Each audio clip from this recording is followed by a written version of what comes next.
Jelang Pilkada serentak pada November 2024 mendatang, Komisi Pemilihan Umum KPU Provinsi Sumatera Selatan melalui KPU Kabupaten Kota se-Sumatera Selatan mulai membuka pendaftaran PPK dan PPS untuk Pilkada serentak 2024.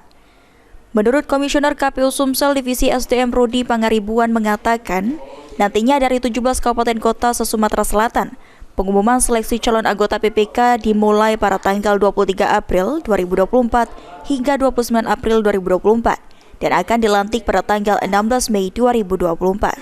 Sementara pendaftaran calon anggota PPS dimulai pada tanggal 2 Mei hingga 6 Mei 2024 dan akan dilantik pada tanggal 26 Mei 2024 mendatang.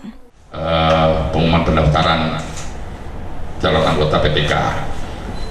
Dan pendaftaran juga akan dimulai dari tanggal 23 April kemarin sampai tanggal 29 April, dan pelantikan anggota PPK seluruh Provinsi Sumatera Selatan pada tanggal 16 Mei 2024. Sementara itu, Diki, Ketua Barisan Pemantau Pemilihan Sumsel, tahapan rekrutmen petugas ad hoc yang saat ini sudah berjalan.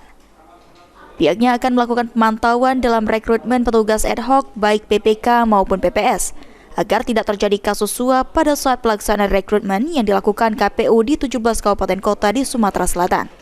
Selain itu, pihaknya juga meminta kepada Kejati dan Kapolda Sumsel untuk melakukan monitoring pelaksanaan rekrutmen PPK dan PPS. Fokus kami hari ini adalah rekrutmen PPK dan PPS. Kami meminta rekrutmen ini jauh daripada suap-menyuap. Apabila ditemukan, tangkap.